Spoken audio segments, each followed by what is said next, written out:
Walang nanonood sa'yo? Walang nag-share ng mga post mo? Konti lang ang viewers mo sa tuwing nagda-live ka? Hindi ka sinusuportahan ng mga kamag-anak mo?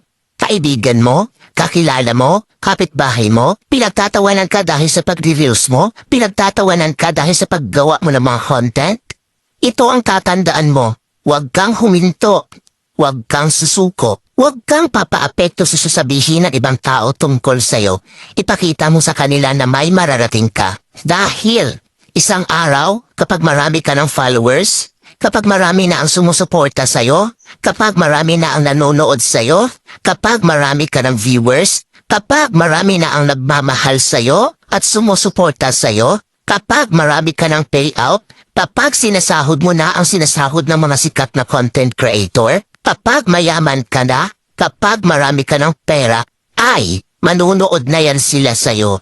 Sila na ang kusang lalap